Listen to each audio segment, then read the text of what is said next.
아멘.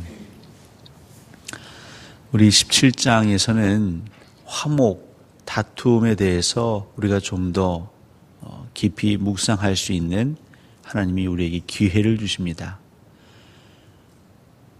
화목하는 것이 우리 인생에 얼마나 중요한가. 부부가 서로 화목하는 것, 형제가 서로 화목하는 것, 부모와 자식 간에 화목하는 것, 이웃과 화목하는 것, 더 나아가 하나님과 화목하는 것. 근데 이 화목할 수 있는 삶의 태도, 또 삶의 마음의 준비는 바로 지혜입니다. 그러니까 지혜로운 자의 삶은 화목의 삶을 살아가는데 최적화되어 있죠. 그럼 다투는 사람은 미련한 자요 악인의 삶을 살아가게 됩니다. 그 미련한 자, 악인, 무엇보다 다툼을 일삼는 자는 어떻게 행동하고 말하고 있다고 성경은 기록하고 있습니까? 오늘 보시면 5절입니다. 가난한 자를 조롱하는 자는 그를 지으신 줄을 멸시하는 자요, 사람의 재앙을 기뻐하는 자는 형벌을 면하지 못할 자니라. 그러니까 조롱하는 것, 내가 남보다 좀 더 낫다고 우쭐거리는 것, 그리고 상대방을 비하하는 것, 외모에서부터 소유, 배움, 그의 모든 일거수일투족을 조롱하는 것. 생각보다 우리 주변에 이런 일들은 너무나 많습니다. 마음의 불편함이 있고 때로는 서운함이 있고 못마땅함이 있으면 제일 좋은 건 그 상대에게 가서 말을 건네는 것일 겁니다.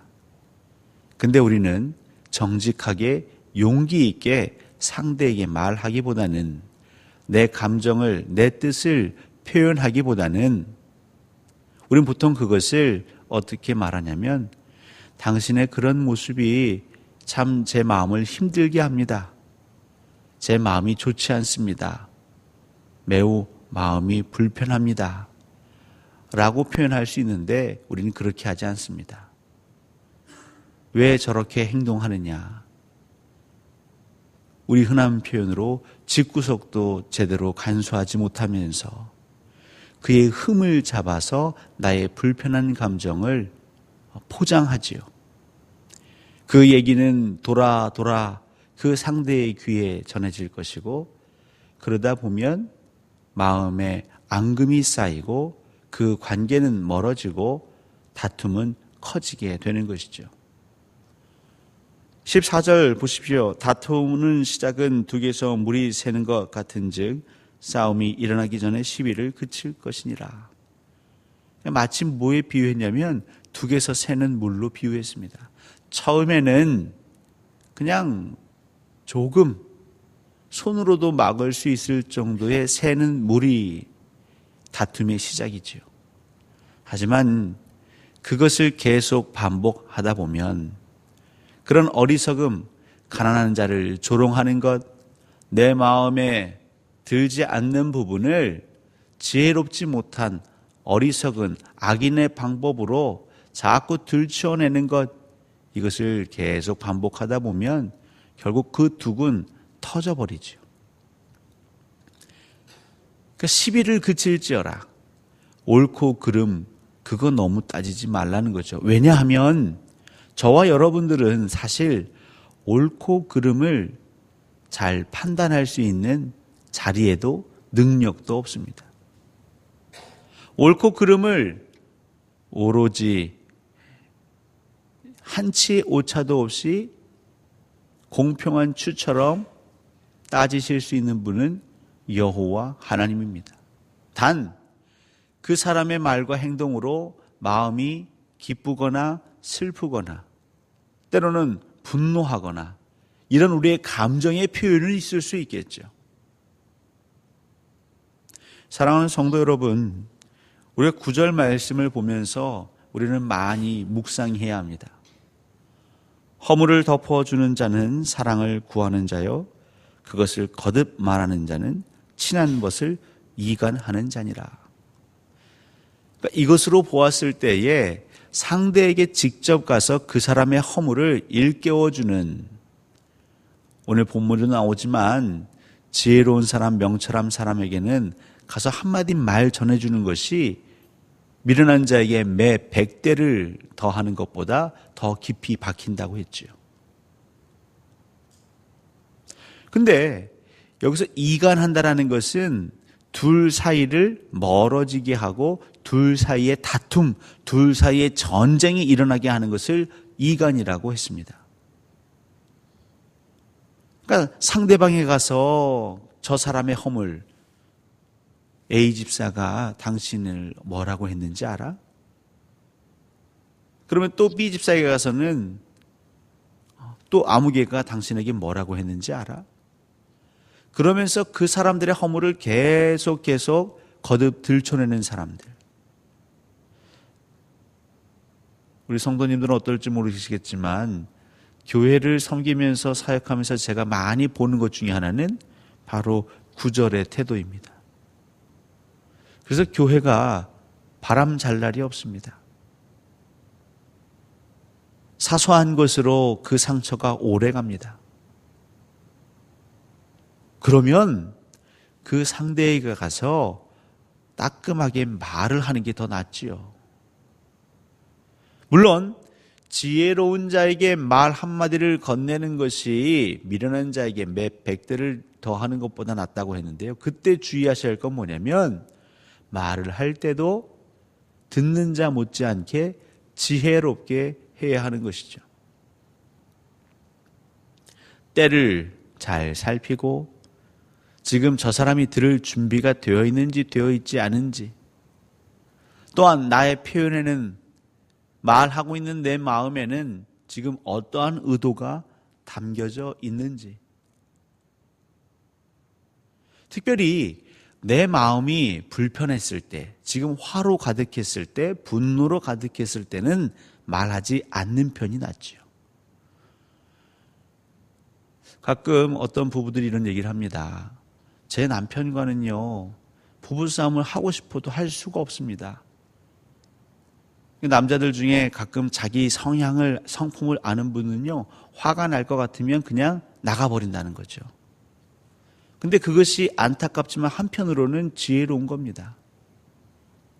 서로 말을 하다가 감정이 복받치면 거기서 옳지 않은 말과 행동이 나갈 수 있기에 아예 그 자리를 피해버리는 것이죠. 20절입니다. 마음이 굽은 자는 복을 얻지 못하고 혀가 패역한 자는 재앙에 빠지느니라. 이 굽어 있다, 삐뚤어져 있다, 어그러져 있다. 그러니까 결국 우리 사람이 말할 때는 이 마음의 상태가 혹은 생각의 내용들이 표현되시고 표출되어지는 것이죠. 그러니까 내 마음이 지금 선한 의도로 되어 있지 않으면 하나님이 미워하시는 것, 형제를 미워하고 형제를 욕하고 형제를 조롱하고 형제를 핍박하고자 하는 그런 의도가 내 안에 있다면 그때는 어떻게 해야 할까요? 그 입을 다물어야 합니다. 그렇지 않으면 반드시 다툼이 생깁니다. 그러면 화목이 깨집니다. 그것은 결국 내게 돌아와서 내 마음을 상하게 합니다. 내 심령을 상하게 합니다. 내 마음을 잘 다스리지 못할 것 같으시면, 또 내가 지혜로운 자 같지만 수많은 경험을 통해서 그것이 아니다 느껴지신다면 우리는 좋은 방법이 있습니다. 그거는 마지막에 기록되어 있지요. 27절, 28절입니다. 우리 함께 같이 읽어보겠습니다. 27절부터요. 시작.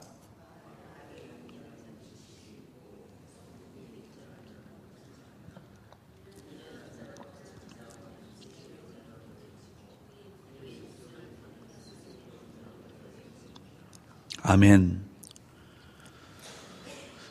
우리가 돈만 절약할 게 아니라 말도 절약하시면 여러분의 삶이 더 윤택해지고 여러분의 관계가 더 기름질 수 있습니다. 우리도 지내다 보면 어떤 사람들을 평가할 때가 있습니다. 제 동생 얘기를 해서 좀 그렇지만 제 동생이 저보다 훨씬 잘생겼거든요. 정말 나중에 기회가 되시면 보시면 아시겠지만 꼭 연예인처럼 생겼습니다. 형제는 닮았다고 지금 제가 그렇다는 건 아니고요. 근데 제 동생이 예전에, 지금은 좀 나는데 예전에 스스로도 얘기합니다. 형, 여자애들이 소개팅이나 미팅하면 날 보고 되게 좋아해. 근데 내가 입만 벌면 고개를 좌우로 절레절레 흔들어. 그러니까 이게 뭔가 불균형이 있는 거죠. 호감이 갔는데 말을 하기 시작하면 실망하기 시작하는 거죠. 그래도 제 동생은 그걸 아니 다행입니다.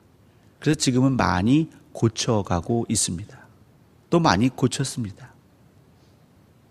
사랑하는 성도 여러분, 우리는 교회를 세우기 위해서, 가정을 세우기 위해서 내가 무엇을 해야 할까? 하나님, 저는 가진 게 없습니다. 저는 할 줄 아는 게 없습니다. 왜 가진 게 없고 할 줄 아는 게 없으십니까? 우리는 말을 하거나 하지 않을 수 있는 선택권이 있습니다. 가끔은 정말 안타까울 때가 있죠. 모든 사람이 그 상황의 본질은 보지 못하고 감정에 휩싸여서 너도 나도 입을 벌려 떠들고 외칠 때가 있습니다. 그것으로 인하여서 가난한 자가 조롱당하는 것, 마음이 정말 괴로운 자들이 더욱더 자괴감에 빠지고 그 심령이 썩어 문드러지는 것을 보게 됩니다. 여러분, 살인은 다른 게 아닙니다. 그 영혼을 숨막히게 하고 그 심령을 억누르는 것이 살인이 아니고 무엇이겠습니까? 미련한 자도 그 입을 다물면 지혜로 보인답니다. 그리고 그렇게 화목은 자리를 잡아가게 되는 것이죠. 성도는 뭐라도 조금씩 변해야죠. 온유함은 길들여짐이라고 너무 잘 알고 계시지요? 우리가 사람에게 길들여지는 게 아니라 하나님께 길들여지는 것 아닙니까? 부부도 좋든 싫든 10년, 20년 살면 정말 처녀 때 총각 때하고 달라집니다. 예전에는 싫어했던 거 안 먹고요. 정말 불같이 화를 냈던 사람들도 그 부부 생활 함께 동반자의 삶을 살다 보면 많이 변해지는 걸 우리는 보고 또 체험합니다. 그렇다면 우리는 하나님과 동행하고 하나님과 신앙의 여정을 지금 수십 년째 하고 있는데 변화가 없다면, 여전히 나의 옛날 모습처럼 생각하고 말하고 행동한다면 그것처럼 미련한 것은 없습니다. 사랑하는 성도 여러분, 오늘 하루 의지적으로 이를 악 깨물고 어금니를 꽉 깨무시고 입술에 파수꾼을 세워보십시오. 나도 모르게 나아가는 말, 그 말을 붙잡아 보시고 한번 생각해 보십시오. 이 말로 인하여 내 마음은 기쁜가? 이 말로 인하여 나와 함께 관계하는 이들에게 평안이 넘칠 것인가? 이 말로 인하여 다툼이 커지는가? 아니면 다툼이 잦아질 것인가? 더 나아가 내가 이 말하는 것을 하나님이 기쁘게 여기실까? 기쁘게 여기지 아니하실까? 그리스도인은 이 훈련이 잘 되어 있어야 합니다. 감정이 격앙되어서 다투는 사람들을 보시면요, 말이면 단주하라 이런 표현하죠. 여러분, 우리가 우리 입술로 내뱉는다고 해서 그것이 다 말은 아닙니다. 때로는 그게 흉기가 될 수 있습니다. 무심코 습관적으로, 아니 반사적으로, 본능적으로 내뱉은 나의 말이 누군가에게는요, 치명적인 돌로, 칼로, 창으로, 화살로 다가올 수 있습니다. 그래 놓고 저는 몰랐습니다. 그거 왜 못 피하셨어요? 라고 말하는 것, 여러분 당해보시면 그렇게 얘기할 수 있을까요? 요즘 묻지마 폭행 이런 거 있지 않습니까? 어떤 젊은이들은요, 그 총 같은 장난감 그것을 사가지고 지나가는 차, 지나가는 사람한테 그냥 쏩니다. 심심해서. 그냥 한번 쏴봤어요. 궁금했어요. 근데 그것을 맞은 사람은요.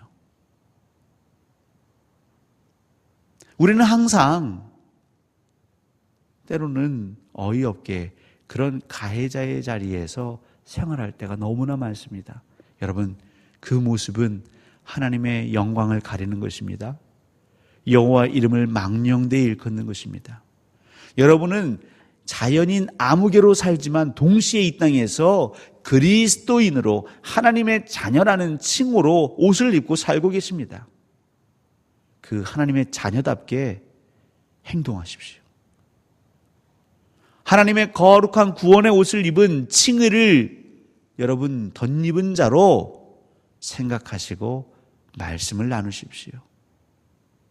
내가 가는 곳에 화목이 없다면 우리는 더 무릎 꿇어야 할 것입니다. 하나님, 왜 하나님 나를 평화의 사자로 이곳에 보내셨는데 다툼이 끊이질 않습니까? 제가 먼저 돌아보겠습니다. 우리가 함께 우리 각 사람을 돌아보게 하옵소서.